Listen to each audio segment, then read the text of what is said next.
ಐತಿಹಾಸಿಕ ಶ್ರೀ ಧರ್ಮರಾಯ ಸ್ವಾಮಿ ದೇವಾಲಯದಲ್ಲಿ ಆರಂಭವಾಗಿರುವ ಕರಗ ಉತ್ಸವದ ಹಿನ್ನೆಲೆಯಲ್ಲಿ ಸಾರಿಗೆ ಮತ್ತು ಮುಜರಾಯಿ ಸಚಿವರಾದ ರಾಮಲಿಂಗಾರೆಡ್ಡಿ ಅವರು ಶನಿವಾರ ದೇವಸ್ಥಾನಕ್ಕೆ ಭೇಟಿ ನೀಡಿ ಸಿದ್ಧತೆಗಳ ಪರಿಶೀಲನೆ ನಡೆಸಿದರು.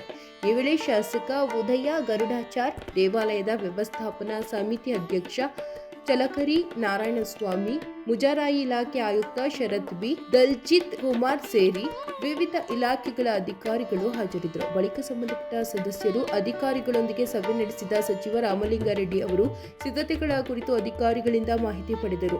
ಜೊತೆಗೆ ಉತ್ಸವವನ್ನು ಅಚ್ಚುಕಟ್ಟಾಗಿ ನಡೆಸಲು ಅಗತ್ಯ ಕ್ರಮಗಳನ್ನು ಕೈಗೊಳ್ಳುವಂತೆ ಹಾಗೂ ದೇವಾಲಯದಲ್ಲಿ ಪೂಜಾ ಕೈಂಕರ್ಯಗಳನ್ನು ವ್ಯವಸ್ಥಿತವಾಗಿ ನಡೆಸಲು ಸಲಹೆ ಸೂಚನೆ ನೀಡಿದರು.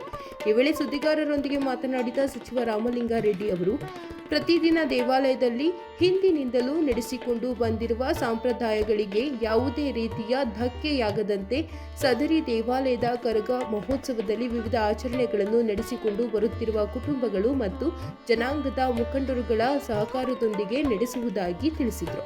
ಸರ್ಕಾರದ ಇತ್ತೀಚಿನ ಮಾರ್ಗಸೂಚಿ ಅನ್ವಯ ಕರಗ ಉತ್ಸವದ ಪ್ರಾರಂಭದಿಂದ ಮುಕ್ತಾಯದವರೆಗೆ ಪ್ರತಿದಿನ ನಡೆಯುವ ಕಾರ್ಯಕ್ರಮಗಳ ವಿವರಗಳನ್ನು ಅಂತಿಮಗೊಳಿಸಿ ಪೊಲೀಸ್ ಇಲಾಖೆಗೆ ಒದಗಿಸಲಾಗಿದ್ದು, ಯಾವುದೇ ಸಮಸ್ಯೆಗಳು ಉದ್ಭವಿಸದಂತೆ ಕ್ರಮ ವಹಿಸಲು ಸೂಚಿಸಲಾಗಿದೆ. ಏಪ್ರಿಲ್ 1ರಂದು ನಡೆಯುವ ಕರಗ ಶಕ್ತ್ಯೋತ್ಸವ ಮತ್ತು ಮಹಾರಥೋತ್ಸವ ಸಿಎಂ ಸಿದ್ದರಾಮಯ್ಯ ಅವರು ಕಾರ್ಯಕ್ರಮ ಉದ್ಘಾಟಿಸಲಿದ್ದಾರೆ.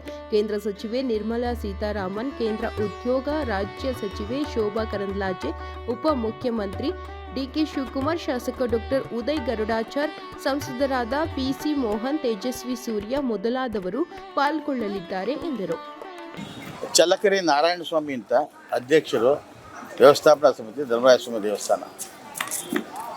ಈಗಾಗಲೇ ಬೆಂಗಳೂರು ಕರಗ 2026 24ನೇ ತಾರೀಕಿನ ಪ್ರಾರಂಭವಾಗಿ 3ನೇ ತಾರೀಕಿಗೆ ಮುಗೀತದೆ. ಒಟ್ಟು 11 ದಿನಗಳ ಕಾರ್ಯಕ್ರಮ ಇದು. ಇವತ್ತಿನ ದಿನ ನಮ್ಮ ಅತಿ ಮುಖ್ಯವಾದಂಥ ಆರತಿ ದೀಪಗಳು ನಡೀತಿದೆ ಇವತ್ತು ರಾತ್ರಿ. ಜೊತೆಗೆ ಆರತಿ ದೀಪಗಳ ಜೊತೆಯಲ್ಲಿ ನಮ್ಮ ಗರಡಿಯಲ್ಲಿರ್ತಕ್ಕಂಥ ಭಾಳಷ್ಟು ಕುಮಾರರು ತಮ್ಮ ವೀರಾವೇಶಗಳನ್ನ ಕಚ್ಚು ವರ್ಷೆ, ಕೋಲು ವರ್ಷೆ ಇಂಥದ್ದೆಲ್ಲ ಪ್ರದರ್ಶನ ಮಾಡ್ತಾರೆ. ನಾಳೆಯ ದಿನ ಹಸಿ ಕರಗ, ಅದು ರಾತ್ರಿ 3 ಗಂಟೆಗೆ ನಡೀತದೆ. ನಮ್ಮ ಶಕ್ತಿಪೀಠ ಸಂಪಂಗಿ ರಾಮನಗರ ಸಂಪಂಗಿ ಪೇಟೆ ಇರ್ತಕ್ಕಂಥ ಅಲ್ಲಿ ಶಕ್ತಿಪೀಠದಲ್ಲಿ ಅಲ್ಲಿ ಹಸಿ ಕರಗ ನಡೀತದೆ. ಆಮೇಲೆ ಇನ್ನು 31ನೇ ತಾರೀಕು ಪೊಂಗಲ್ ಸೇವೆ, 1ನೇ ತಾರೀಕು ಬೆಂಗಳೂರು ಕರಗ ಅಂಥೇಳಿ ಆ ತಾಯಿ ಏನು ಈ ಕೆಂಪೇಗೌಡರು ಕಟ್ಟಿರ್ತಕ್ಕಂತಹ ಕೋಟೆಯ ಸರಹದ್ದಿನಲ್ಲಿ ಈಗಾಗಲೇ ಒಂದು ಮ್ಯಾಪ್ ಎಲ್ಲ ಕಡೆ ಹಾಕಿದ್ದೀವಿ, ಎಲ್ಲೆಲ್ಲಿ ಕರಗ ಚಲಿಸುತ್ತೆ ಅಂಥೇಳಿ. ಆ ಜಾಗದಲ್ಲಿ ಆ ತಾಯಿ ಎಲ್ಲರಿಗೂ ದರ್ಶನವನ್ನು ಕೊಟ್ಟುಬಿಟ್ಟು ದೇವಸ್ಥಾನಕ್ಕೆ ಬೆಳಗಿನ ಜಾವ 6 ಗಂಟೆ ಒಳಗೆ ಬರ್ತಾರೆ ಜನರು. ಈಗಾಗಲೇ ನಮ್ಮ ಇದಕ್ಕೆ ಸಚಿವರಾದಂಥ ರಾಮಲಿಂಗಾರೆಡ್ಡಿ ಅವರು ಹೆಚ್ಚಿನ ಆಸಕ್ತಿ ತೋರಿಸಿದ್ದಾರೆ. ಎಲ್ಲ ಅಧಿಕಾರಿಗಳ ಮೀಟಿಂಗನ್ನು 3 ಮೀಟಿಂಗ್, ನಿನ್ನೆ 3ನೇ ಮೀಟಿಂಗ್ ಆಯಿತು. ಅಂದರೆ ಎಲ್ಲ ರೀತಿ ಬೇಕಾಗಿರ್ತಕ್ಕಂಥ ಪ್ರಿಕಾಷನರಿ ಮೆಜರ್ಸು, ಜನಕ್ಕೆ ಬೇಕಾಗಿರ್ತಕ್ಕಂಥ ನೀರಿನ ಸೌಕರ್ಯ, ಈ ಟಾಯ್ಲೆಟ್ ಸೌಕರ್ಯ, ಎಲ್ಲ ರೀತಿಯ ಸೌಕರ್ಯಗಳನ್ನು ಕೂಡ ಮಾಡೋದಕ್ಕೆ ವ್ಯವಸ್ಥೆ ಮಾಡಿದ್ದಾರೆ. ಈಗಾಗಲೇ ಪ್ರಚಾರ, ನೀವೆಲ್ಲರೂ ಕೂಡ ಹೆಚ್ಚಿನ ರೀತಿಯಲ್ಲಿ ಪ್ರಚಾರ ಕೊಟ್ಟಿದ್ದೀರಿ. ಹೆಚ್ಚಿನ ಜನಸಂಖ್ಯೆ ಕೂಡ ಬರ್ತಕ್ಕಂಥದ್ದು ಇದೆ. ನಮಸ್ಕಾರ, ನನ್ನ ಹೆಸರು ದೇವಕುಮಾರ್ ಅಂತ ಹೇಳಿ. ಇಲ್ಲಿ ಗಣಾಚಾರಿ ಮನೆ ತಂದವರು. ಇಲ್ಲಿ ನಮ್ಮಣ್ಣ ಗಣಾಚಾರಿ ಗೋಪಿ ಅಂತ ಹೇಳಿ ಇದ್ದಾರೆ. ಇದು ವಿಶ್ವವಿಖ್ಯಾತ ಬೆಂಗಳೂರು ಕರಗ. ನಾವೇನು ಹೇಳ್ತೀವಿ ಮೈಸೂರು ದಸರಾ, ಬೆಂಗಳೂರು ಕರಗ ವಿಶ್ವವಿಖ್ಯಾತವಾದದ್ದು. ಇದು ನಮ್ಮ ಚೋಳರು ಪಲ್ಲವರು ಇದ್ದಂತಹ ಒಂದು ಇದು ಲೆಕ್ಕನೇ ಇಲ್ಲ. ಪಲ್ಲವರು ಇದರಲ್ಲಿದ್ದು ಮತ್ತು 800 ವರ್ಷಗಳ ಇತಿಹಾಸದಲ್ಲಿ, ಇಲ್ಲಿ ಲಿಖಿತದಲ್ಲಿ 800 ವರ್ಷಗಳ ಇತಿಹಾಸ ಇದೆ. ಈ ಸಲ ಜ್ಞಾನೇಂದ್ರ ಅವರು 16ನೇ ವರ್ಷದ ಕರಗವನ್ನು ಹೊರ್ತಾ ಇದ್ದಾರೆ. ಮತ್ತು ಇಲ್ಲಿ ಈ ದೇವಸ್ಥಾನಕ್ಕೆ ಯಾವುದೇ ಜಾತಿ ಭೇದವಿಲ್ಲದೆ ಹಿಂದೂ, ಮುಸ್ಲಿಮು, ಕ್ರಿಶ್ಚಿಯನ್ಸು ಎಲ್ಲರೂ ಬರ್ತಾರೆ. ಈ ದೇವಸ್ಥಾನದ ಕರಗ ಮಸ್ತಾನ್ ಸಾಬ್ ದರ್ಗಾಗೆ ಹೋಗುತ್ತೆ. ಅವ್ರು ಬಂದು ಮೊಹರಂ ದಿವಸ ಇಲ್ಲಿ ಬಂದು ಪೂಜೆ ಮಾಡ್ಕೊಂಡು ಹೋಗ್ತಾರೆ. ಇದು ಇಲ್ಲಿನ ವೈಶಿಷ್ಟ್ಯ.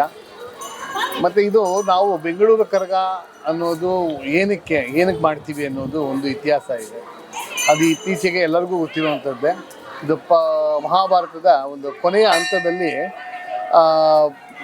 ಸ್ವರ್ಗಾರೋಹಣ ಆಗುವಂಥ ಸಮಯದಲ್ಲಿ ದ್ರೌಪದಿ ತಾಯಿ ಹಿಂದುಳಿತಾಳೆ. ಆ ಅಮ್ಮ ಹಿಂದುಳಿದಾಗ ಒಂದು ತಿಮಿರಾಸುರ ಎನ್ನುವ ಒಬ್ಬ ರಾಕ್ಷಸ ತನ್ನನ್ನು ಮೋಹಿಸಿ ನನ್ನ ಮದುವೆ ಆಗುವಂತ ಹೇಳಿ ಹಿಂದೆ ಬೀಳ್ತಾನೆ. ಆಗ ತಾಯಿ ನಾನು ದಿಕ್ಕಿಲ್ಲದೆ ನನ್ನ ಯಾರು ಕಾಪಾಡೋರಿಲ್ವ ಅಂತ ಹೇಳಿದಾಗ ಕೃಷ್ಣನ ಒಂದು ಆ ವಾಣಿ ಒಂದು ಹೇಳಿ, ನೀನೇ ಆದಿಶಕ್ತಿ, ನೀನೇ ದ್ರೌಪದಿ, ನೀನೇ ಕಾಳಿಕಾ ಮಾತಾ, ಹಾಗಾಗಿ ನೀನೇ ರಕ್ಷಿಸ್ಕೋಬೇಕು ಅಂತ ಹೇಳಿದಾಗ ತಾಯಿ ರೌದ್ರ ರೂಪಳಾಗಿ ತಾಳಿ ತನ್ನ ಹಣೆಯಿಂದ ಗಣಾಚಾರಿಗಳನ್ನು, ವೀರಕುಮಾರರನ್ನು, ಗಂಟೆ ಪೂಜಾರಿಗಳನ್ನು, ಕೋತರಾಜ ಮನೆಯವರನ್ನು, ಹೀಗೆ ತನ್ನ ಮೈಯಿಂದ ಬಂದಂಥ ವೀರಕುಮಾರರು, ಗಣಾಚಾರಿ, ಗೌಡರು, ಈ ಚಾಕರಿದಾರರು ಆ ತಿಮಿರಾಸುರನನ್ನು ಸಾಯಿಸ್ತಾರೆ. ಆ ತಿಮಿರಾಸುರನನ್ನು ಸಾಯಿಸುವಾಗ ಈಕೆ ಅದೃಷ್ಟಳಾಗ್ತಾಳೆ, ಸ್ವರ್ಗಾರೋಹಣ ಆಗೋಗ್ತಾಳೆ. ಈ ಮಕ್ಕಳು ಏನು ಹುಟ್ಟಿದ್ದಾರೆ ಅಂತ ಗೊತ್ತಿಲ್ಲದೆ ತನ್ನ ಖಡ್ಗಗಳಿಂದ ತಾವರೇ ಆಹುತಿ ಕೊಟ್ಕೊತಾರೆ, ಡಿಕ್ಕಿ ಅಂತ ಹೇಳಿ ನೀವೇನು ನೋಡ್ತೀರಾ ಅದು.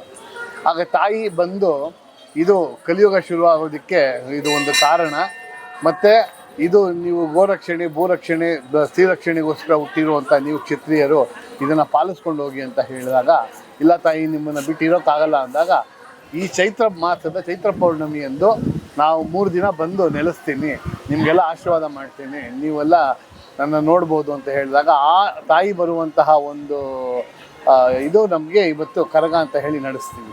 ನನ್ನ ಹೆಸರು ಶ್ರೀನಿವಾಸ್ ಅಂತ, ನಮ್ಮ ಮಿಸಸ್ ಪೂರ್ಣಿಮಾ ಅಂತ. ನಾವು ಹುಟ್ಟಿ ಬೆಳೆದಿದ್ದು ಬೆಂಗಳೂರಲ್ಲಿ. ಪ್ರತಿ ವರ್ಷ ನಾವು ಕರಗ ನೋಡೋಕ್ಕೆ ಬರ್ತಾ ಇದ್ದೀವಿ. ಕರಗ ಚಕ್ರೋತ್ಸವ ತುಂಬ ಅದ್ಧೂರಿಯಾಗಿ ನಡೆಯುತ್ತೆ. ಇದು ಬೆಂಗಳೂರಿಗೆ ತುಂಬ ದೊಡ್ಡ ಹಬ್ಬ ಇದ್ದಂಗೆ. ಅದು ಅಲ್ಲದೆ ಪ್ರತಿ ಒಂದು ಜನಾಂಗದವರು ಬಂದು ಈ ತಾಯಿ ದ್ರೌಪದಿ ದೇವಿಯ ಸೇವೆಯನ್ನು ಮಾಡಿ ಇವತ್ತಿನ ದಿನ ಬಂದು ಎಲ್ಲರೂ ಮಡ್ಲಕ್ಕಿ ಕಟ್ಬಿಟ್ಟು ನಾಳೆ ಹಸಿ ಕರಗವನ್ನು ಮಾಡ್ತಾರೆ. ಈ ಹಸಿ ಕರಗ ನೋಡೋದಕ್ಕೆ ಸಾವಿರಾರು ಜನ ಸಂಖ್ಯೆಯಲ್ಲಿ ಬರ್ತಾ ಇರ್ತಾರೆ, ಊರುಗಳಿಂದ ಬರ್ತಾರೆ. ಅದಲ್ಲದೆ 2ನೇ ದಿನ ಚಿತ್ರಾ ಪೌರ್ಣಿಮೆ ಎಂದು ಹೂವಿನ ಕರಗ ನಡೆಯುತ್ತೆ. ಆ ಕರಗದ ದಿನ ಬಹಳಷ್ಟು ವಿಶೇಷವಾಗಿರುತ್ತೆ ಮತ್ತು ಅದಕ್ಕೂ ದೀಪದ ಆರತಿಗಳು, ತಂಬಿಟ್ಟಿನಿಂದ ಮಾಡಿದ ದೀಪದ ಆರತಿಗಳನ್ನು ಸಹ ತಗೊಂಡು ಬಂದು ದೇವರಿಗೆ ಅರ್ಪಿಸುತ್ತಾರೆ. ಅದು ಅಲ್ಲದೆ ಪ್ರತಿಯೊಬ್ಬರು ಬಹಳ ಶಕ್ತಿ ಭಕ್ತಿಯಿಂದ ಬಹಳ ಮಡಿಯಿಂದ ಆಚರಣೆ ಮಾಡ್ತಾರೆ. ಅದು ಪ್ರತಿಯೊಬ್ಬರು ತಿಳ್ಕೊಳ್ಬೇಕಾಗಿರೋ ವಿಷಯ ಏನಂದರೆ, ಈ ಶಕ್ತ್ಯೋತ್ಸವದಲ್ಲಿ ಪ್ರತಿಯೊಬ್ಬರು ಭಾಗವಹಿಸಿ ಅಮ್ಮನ ಕೃಪೆಗೆ ಪಾತ್ರರಾಗಿರಬೇಕೆಂದು ಕೋರುತ್ತೇವೆ. ಎಲ್ಲ ಇಷ್ಟ ಕಾಮನಾದಿಗಳನ್ನು ಸಿದ್ಧಿಪಡಿಸುವಂಥ ಈ ದ್ರೌಪದಾದೇವಿ ಬಹಳಷ್ಟು ಶಕ್ತಿಯುತವಾಗಿದೆ. ಧನ್ಯವಾದಗಳು.